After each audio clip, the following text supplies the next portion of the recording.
got run out of Burma, and it's humiliating as hell. I think we ought to find out what caused it, go back and retake the place.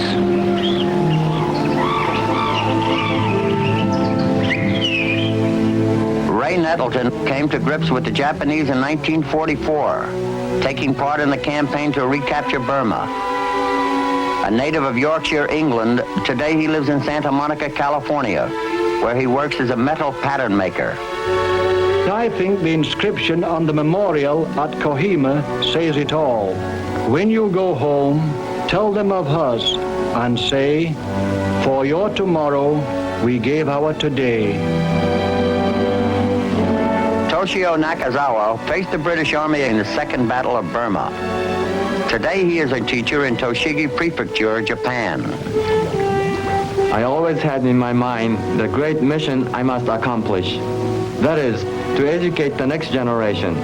For this, I told myself, I must not perish in Burma. I must come back. In the terrible struggle for Burma, the paths of Toshio Nakazawa and Ray Nettleton crossed for a brief moment.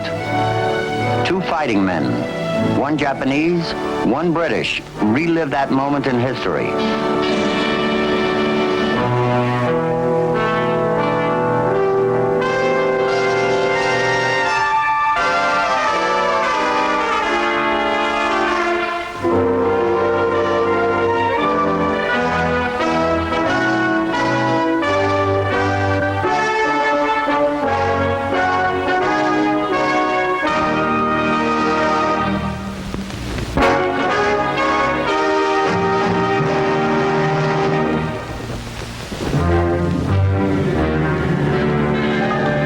In 1944, Japan begins its last drive of the war, into India. On March 6th, the vanguard of General Shozo Kawabe's 15th Army crosses the Chinwin River in Burma opposite the Imphal Plains of India. Within a few days, 80,000 Japanese troops are trudging toward the towns of Imphal and Kohima on the Indian side of the border. One soldier of the spearheading force is an infantry corporal in the 33rd Division, Toshio Nakazawa. 私は師範学校時代に Being a graduate of Teachers College, I have received special language training in Burmese. This enables me to know more about our day-to-day situation as we move toward the Indian frontier. I learn about the passable routes from people along the way. They are friendly to us, my comrades, and I feel they are with us when we tell them that from our victories will come the liberation of all Asian peoples from colonial rule. We have orders to complete the Imphal campaign by Army Day, thus giving our people a glorious victory to celebrate. Because of this, we are forced to move ahead under great strain, marching as much as 40 miles in one day. By attacking less than 2 months before the monsoon rains, the Japanese aren't burning, but flooding their bridges behind them. If they are not victorious before the middle of May, they will be trapped. 1 to 10 inches of rain a day will wash out the mountain trails behind them. Rivers crossing their line of retreat will flood entire valleys. Japanese supply lines will be useless until October when the monsoon season ends. They are faced with the choice, win or die.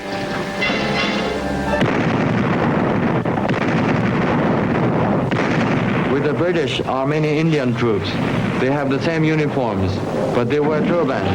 Their bodies are strong and tall, and we are much impressed by their courage in battle. As Asians, we call on them to join us, but they only fire back.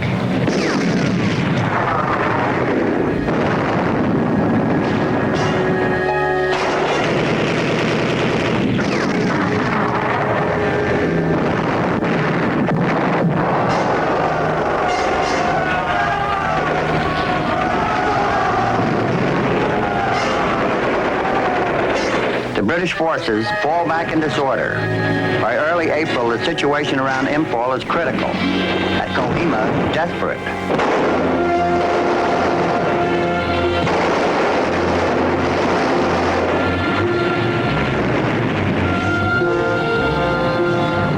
General William Slim brings up his 33rd Corps from southern India to bolster his northern flank. Corporal Ray Nettleton, an artillery observer with the 2nd Division, is already a veteran of the European War in Dunkirk when this new call to battle comes. The situation here makes our unit very much wanted, and everybody is happy to see us swing into action.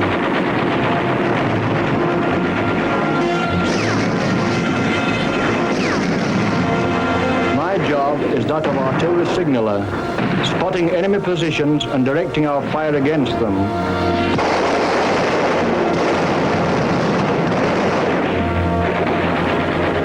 The Japanese launch a many-pronged attack to isolate Impol. 30 miles north of the town, they establish a strong roadblock between Impol and Kohima.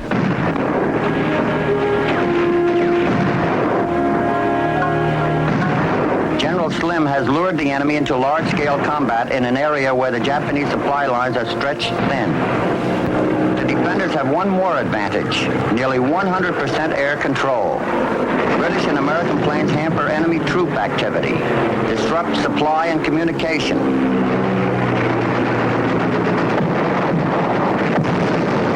Not a single Japanese aircraft in the skies. Only the wicked formations of enemy planes attacking us day in and day out.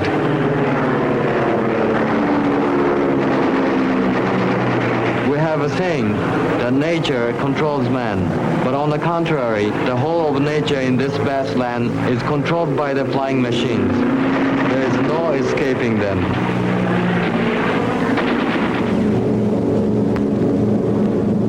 Kohima is caught short of both food and ammunition. It is supplied by airdrop. But so close is the fighting now, the attackers as well as the defenders benefit from the heavenly packages. We have officers we like and don't like, and among ourselves we have a game trying to determine which officer will collapse first. Many of them are full of the Oxford textbook teaching, and of course we feel smarter than them about fighting. But they certainly are surprising us. They prove to be a lot braver than we had anticipated.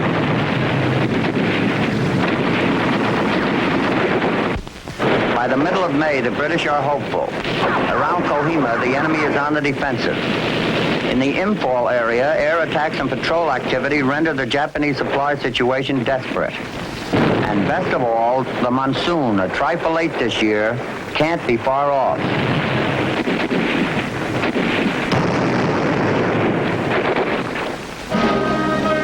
Today, Lord Louis Mountbatten came to our camp to speak to us. He leveled with us by saying, the Japanese think we won't fight during the bad season ahead, but they're in for a shock. We are taking the offensive. You're going after them to bloody their nose. I promise you all the help you need to get started.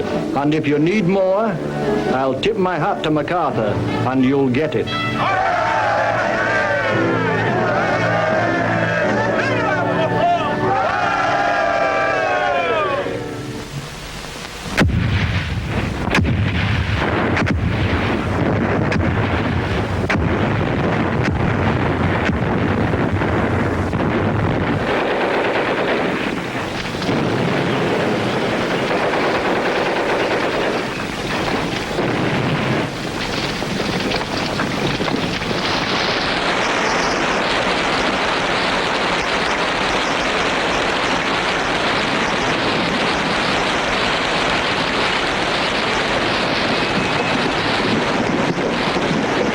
It rains without pause, and we are forced to retreat before the attacking enemy.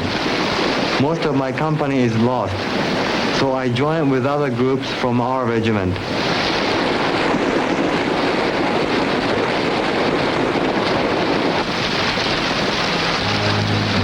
I suppose if one must fight during the monsoon, one must. The only consolation is that we do have better equipment, better supplies, and I think better men than the Japanese. The feeling among us is to fight right through the monsoon and down to Rangoon. The sooner we get it over with, the better. For weeks on end, we are wet through to the bone. Decent sleep is near impossible, and this makes us all the more miserable. Food is scarce. Just some hardtack and a little bully beef is all we get.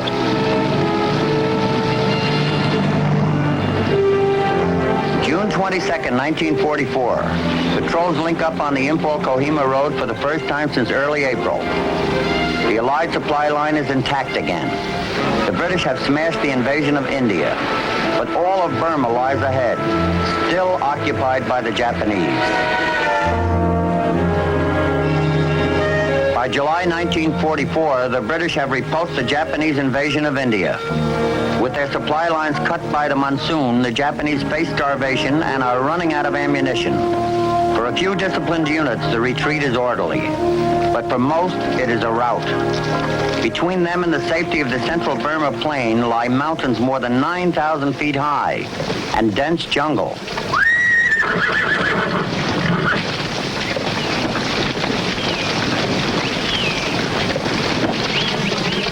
The food we carry, or whatever we find along the way, is all there is to sustain us.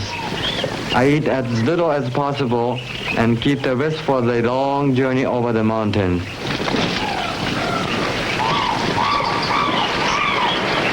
It seems there are hundreds of streams blocking our way, and everyone is cursing the rains that makes them so treacherous.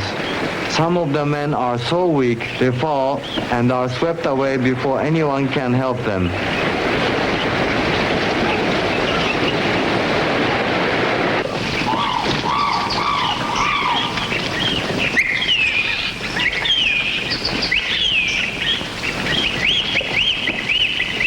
It's oven hot, well above 100 degrees. The trek back, if it were straight, would be at least 230 miles long. The way the Japanese must travel, it's closer to 500 miles. Besides hunger and the hardship of the trail, there's malaria, scrub typhus, leeches, naga sores which eat to the bone, and dozens of undiagnosed ailments. The sick and wounded are abandoned.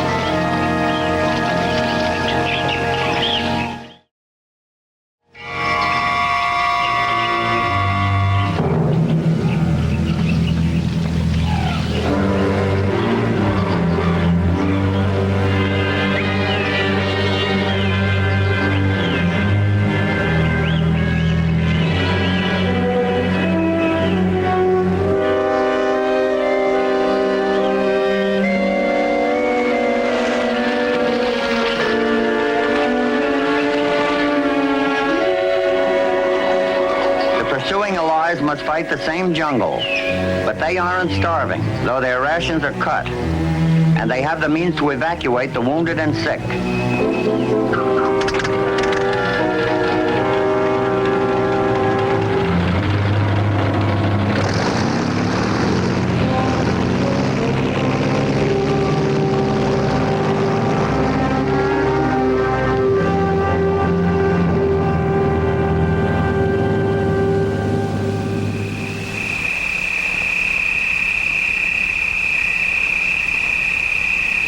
At night, we pretty much stay put, holding our fire to keep the Japanese from knowing our whereabouts.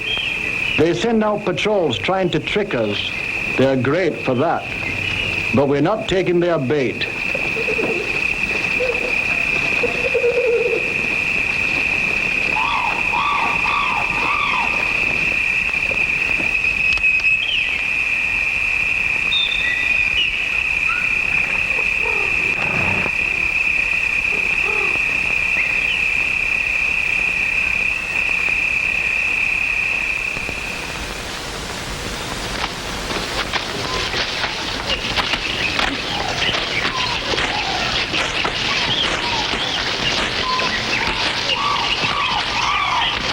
We can barely see 10 feet ahead of us.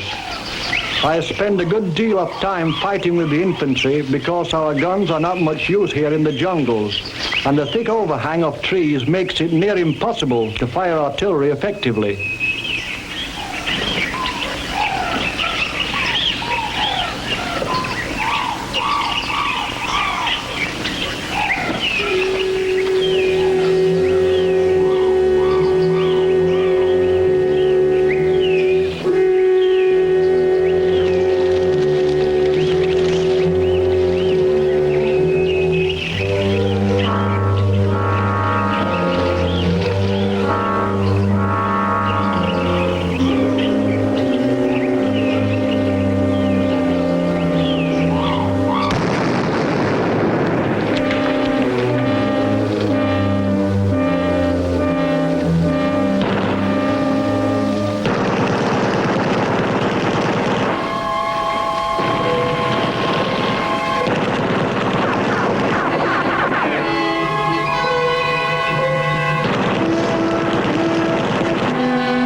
long retreat, a strong spiritual power sustains me, while others are perishing.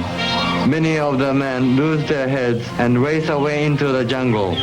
Both the body and spirit have a breaking point. But if you lose the spirit, then all is lost. Fortunately, even though my body is weak from lack of food, my attachment for life holds very strong.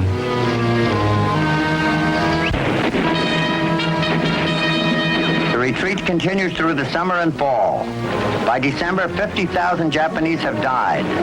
5 Japanese divisions have been destroyed.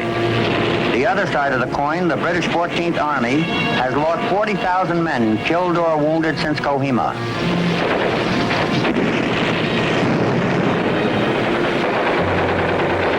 My feelings are becoming terribly remote, even during the fighting. I don't know why, but suddenly I am back in my childhood in England, playing in the woods, pretending to be a soldier. How weird that all this comes back to me here.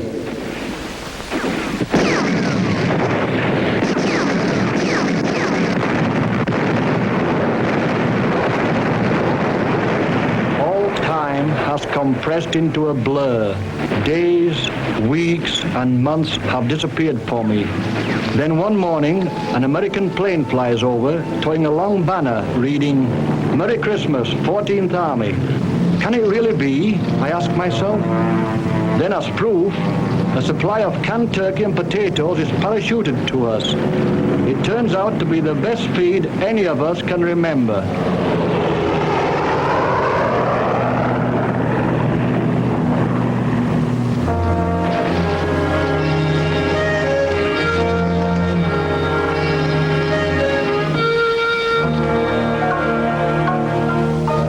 At last we are out of the mountains, on the plains of Burma. Everyone feels safer, though there is much suffering from fatigue and hunger. Knowing the language, I am able with kind words to obtain some food.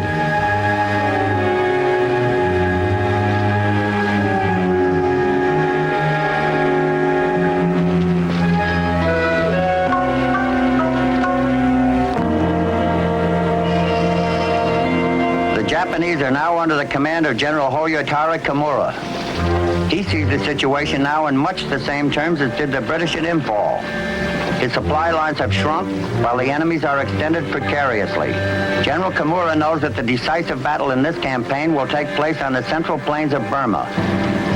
But General Slim does not accommodate the Japanese with a pitched battle. While advancing ostensibly with 2 Army Corps toward Mandalay, where the Japanese are waiting for him, he secretly dispatches most of his 4th Corps 100 miles south. January 8, 1945, advance units of the British 33rd Corps reaches the Irrawaddy 50 miles north of Mandalay. Not having been able to bring assault boats with them through the jungle, the British set out to create the Irrawaddy Navy.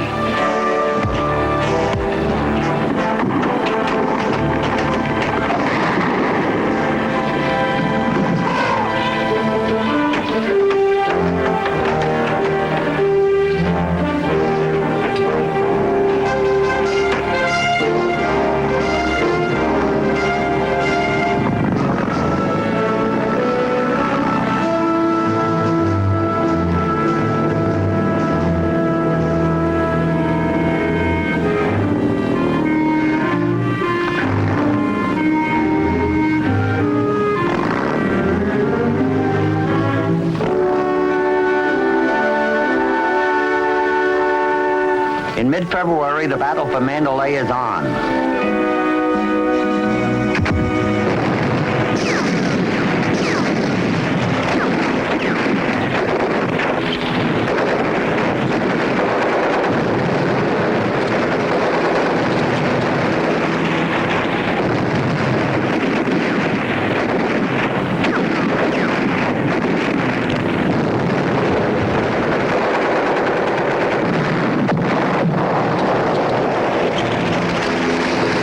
Now that we're on the plains, we expect things to move faster for us. The flat terrain is more suitable for our mechanized equipment the air transports are bringing in. and we should have the Japanese running hard before long.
Mandalay Falls.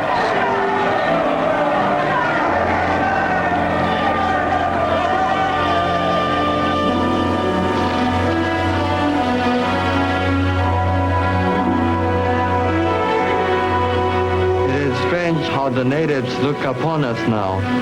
When we were victorious, they say the soldiers of God have come to save us from the foreign devils. Now they turn away from us. I feel as if I have been struck by fire in the eyes.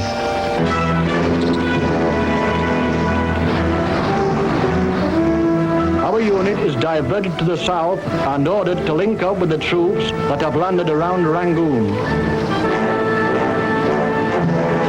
On May 3rd, the two forces meet in that fabled city, abandoned by the enemy without a fight. The 3-year Japanese rule is ended.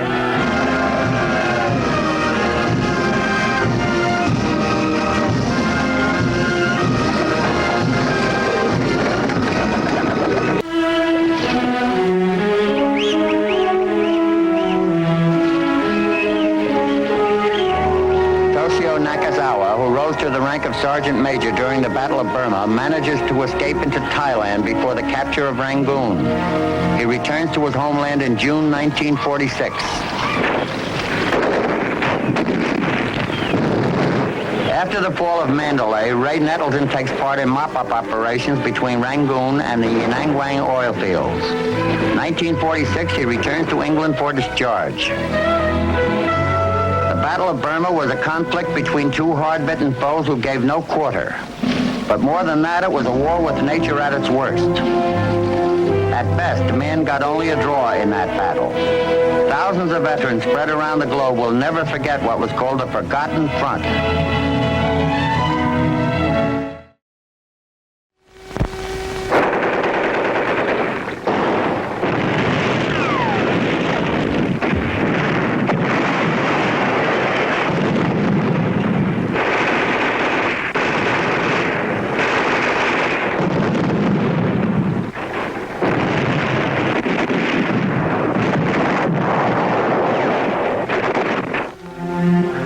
Jacob Klebach is a carpenter today, living with his wife and 2 sons in a small German town named Remagen on the Rhine River. In March 1945, he was a master sergeant and the bridge master of the Remagen Bridge. Ich glaube, ich habe in diesem Krieg nicht... I suppose I was one of the war's misfits. My record of political arrests made me suspect. Yet it was my responsibility to blow the bridge up before the Americans could cross the Rhine.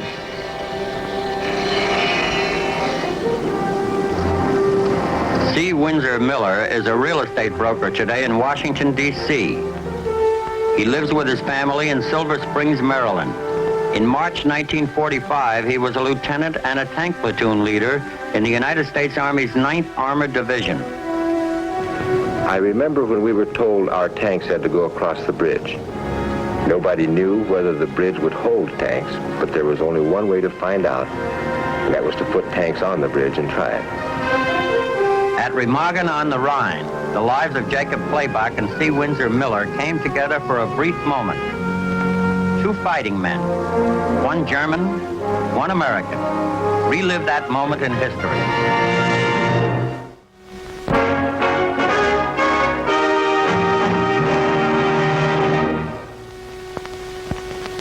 I'm Jim Bishop. By the fall of 1944, the Allies are sweeping across Europe so fast that General Patton's tanks are running out of gasoline. As the desperate enemy falls back on the homeland, Hitler orders a fight to the death. One great obstacle bars the way to the German heartland, the Rhine. The Germans have boundless faith in the great natural barrier of the Rhine. Not since Napoleon has an invading army crossed it. The Rhine bridges and every bridge in the path of the advancing army is ordered destroyed. Midway between Bonn and Koblenz on the Rhine, one bridge is still far enough behind the lines to escape destruction. It's the Ludendorff Railway Bridge at Remagen.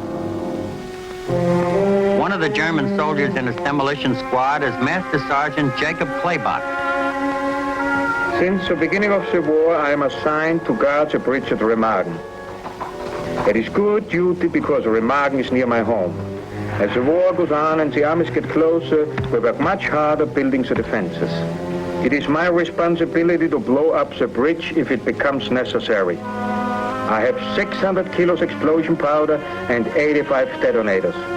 The bridge has been wired for months.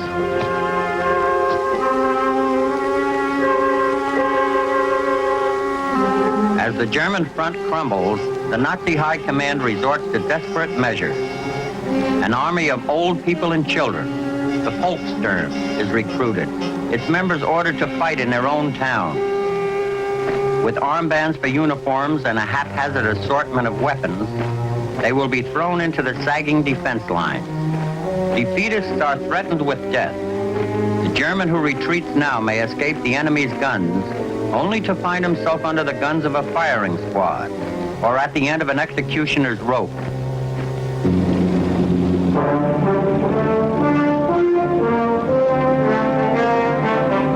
The Allied assault is divided into two parts. In the north, an army of British and American troops drive east through the Low Countries. This is the army picked by General Eisenhower to make the first spectacular leap across the Rhine and head for Berlin. Supporting Montgomery's drive are two American armies in France under the command of General Hodges and General Patton. Their job, to destroy all German forces west of the Rhine. Commanding one of General Hodges' 9th Armored Division tank platoons is Lieutenant C. Windsor Miller. Every time we push off on a drive, we're given an objective, a town to reach, a river to reach, or something like that. On the morning of February 28th, we jump off, and this time we're headed for the Rhine. It seems like it must be a million miles away. Nobody really knows when we'll get there. My platoon is the lead platoon when we push off. Every 24 hours, we rotate the spearhead platoon because the strain is pretty terrific when you're running up there in the front column, not knowing when they're going to knock you off. It seems like the enemy always has the benefit of the first shot when you're riding along and coming around a turn. He's out there waiting for you, and he shoots first.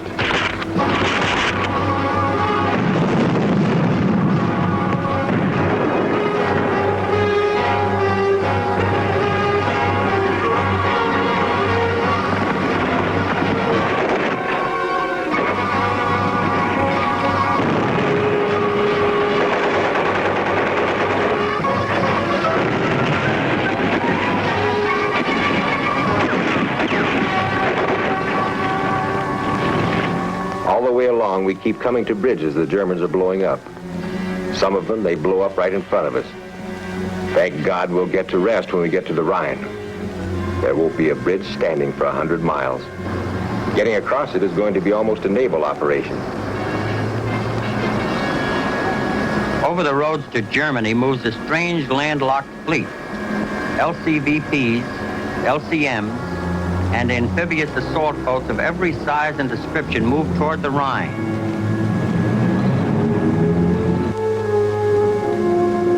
With no hope of finding a bridge standing, the Allies themselves tried to knock out all bridges at long range and trap the retreating Germans on the west side of the Rhine.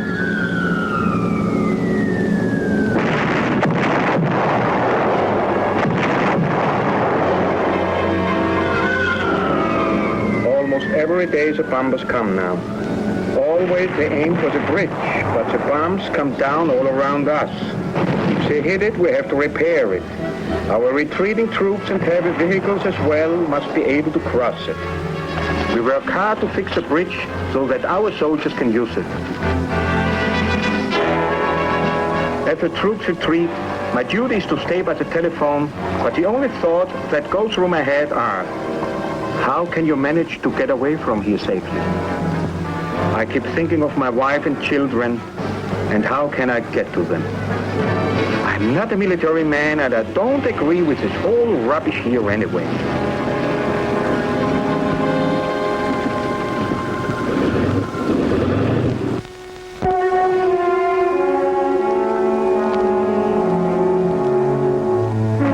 By the end of February 1945, melting snow and blown-up German dams have turned the roads into rivers of mud.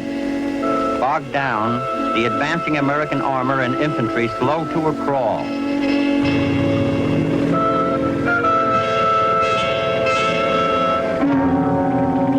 Even after the Americans get their equipment out of the mud, no speed records are set.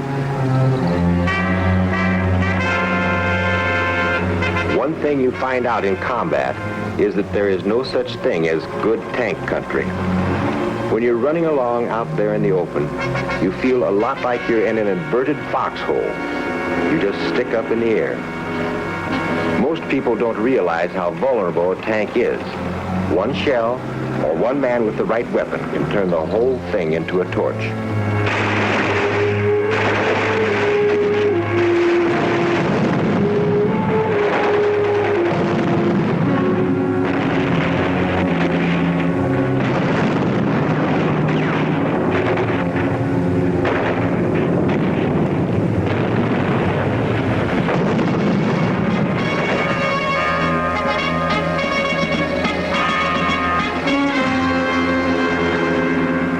On March 6th, we are told that our objective the next day is to reach the Rhine. We're heading for a little town called Remagen.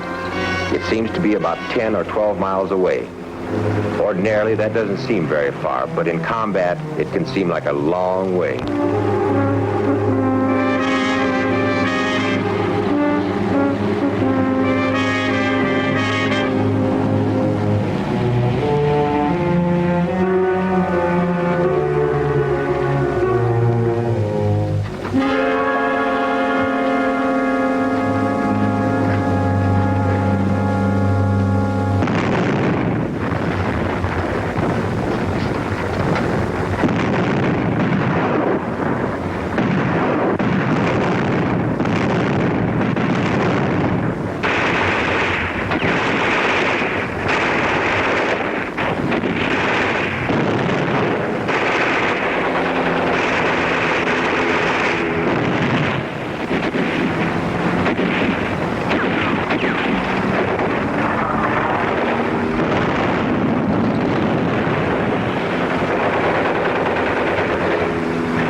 Sudden, there's the water, and it's got to be the Rhine.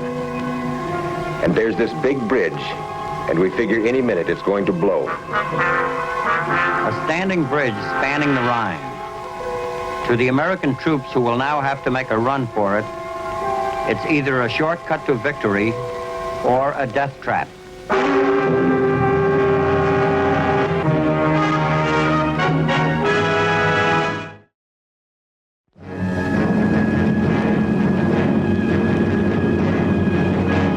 March 7th, 1945.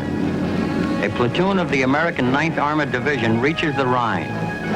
The Germans, with their command post now on the east side of the river, make last-minute preparations to blow up the bridge.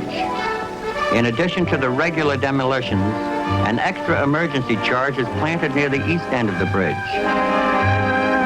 Right away, you ask yourself, what do I do now? Try to knock out the bridge, or should we protect it so we can get across? This one is up to the high command. Finally, the orders come back to try to get as many troops across as we can. So that shatters our dream of a chance for getting any rest.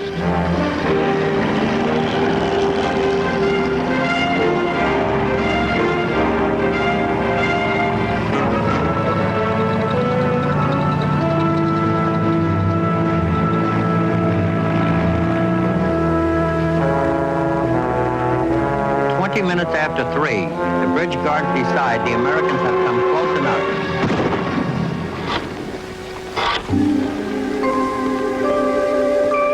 The attempt fails. The Germans now try to set off the emergency charge.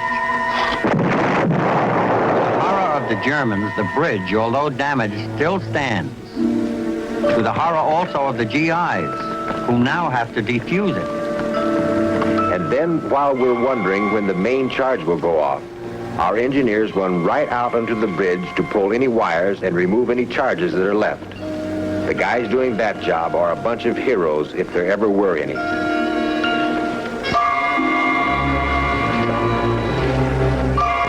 The infantry starts across, and we sit on the west bank shooting across the river, trying to keep the Germans down. There's a lot of fire going across both ways.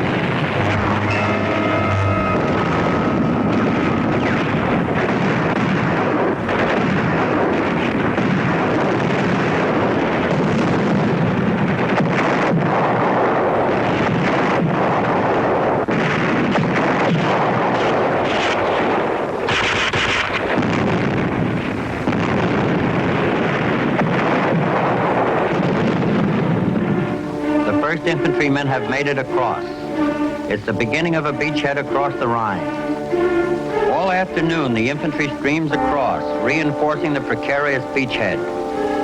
Shortly after 5, the German garrison at Remagen surrenders. By the end of the day, the American tanks are ready to try the bridge.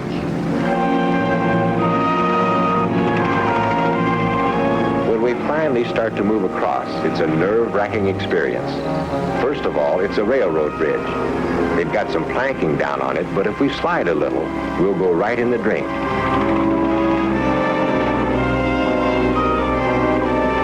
We finally get to the other side, and I find out that that's the only bridge standing. This means that my tank is the farthest tank into Germany.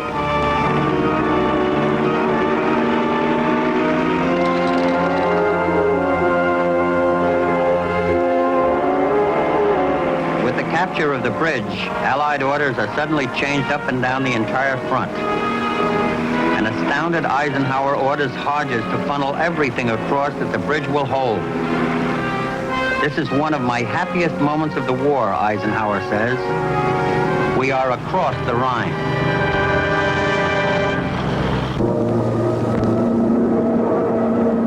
March 8th, the Germans begin to react. First to arrive, Stukas. One of the heaviest concentrations of American ack-ack has been moved in to meet them.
by the turn of events, orders everything from frogmen to V-2s launched against the bridge. The V-2s will kill 3 American soldiers and some livestock. The frogmen are all captured.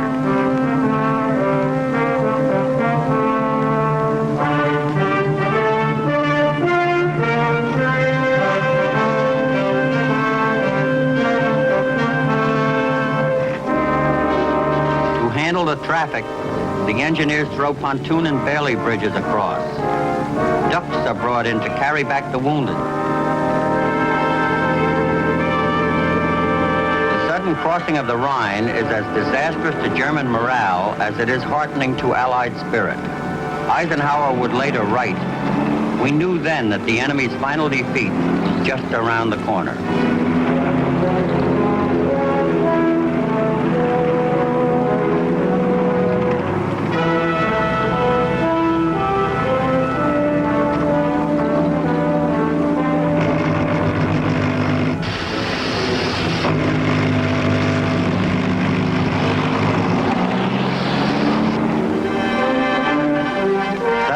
On March 17th, 10 days after its capture, without any warning, the crippled bridge collapses into the river.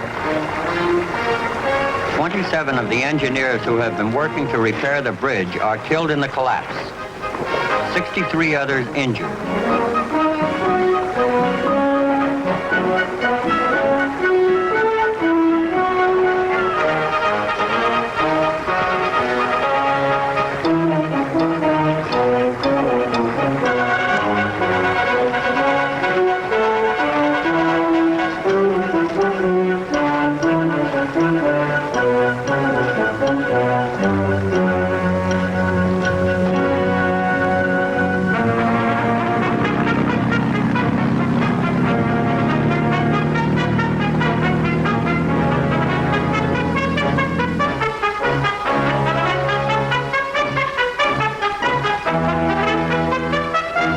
As the Americans come across on our side of the Rhine, I slip away. If the Americans catch me, who knows what they might do to me.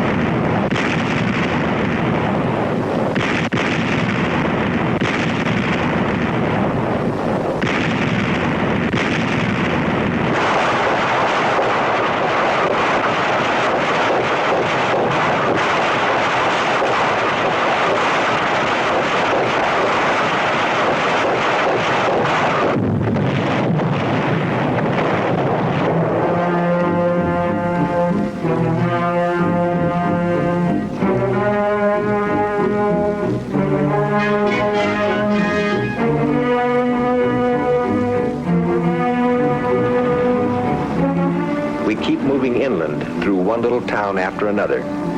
Sometimes you see the white flag out, but that's only when the town is not defended. Sometimes you see the white flag and sheets and everything else hung out of the windows. Even so, some die-hard German soldier opens fire on you.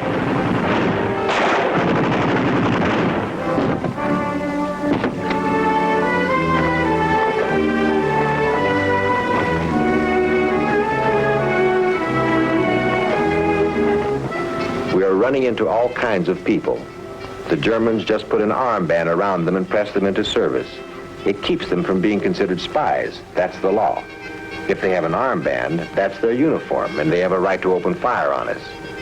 Some of our men stage raids across the Moselle, and they are picking up some kids and old men, and it's amazing the different kinds of people they've got fighting now.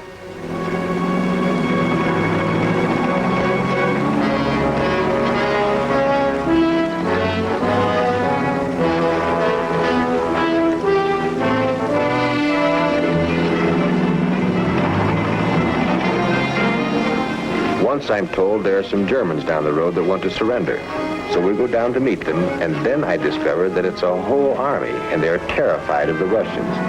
This whole army surrenders to 25 of us. Less than 2 months after the Rhine crossing, on April 26, 1945, Soldiers of the American Army and the Red Army meet deep in Germany at Torgau on the banks of the Elbe. The 1,000-year Reich dies a child of 12.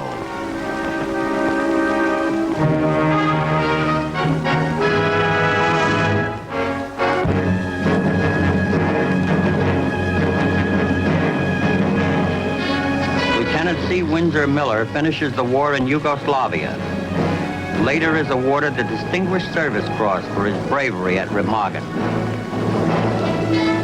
Today, in the village cemetery at Bernbach, not far from Remagen, there are 4 graves that are a part of the Remagen story. They belong to German officers, scapegoats of the bridge fiasco. Condemned by a flying court-martial, they were shot in the back of the neck to placate the Fuhrer's wrath.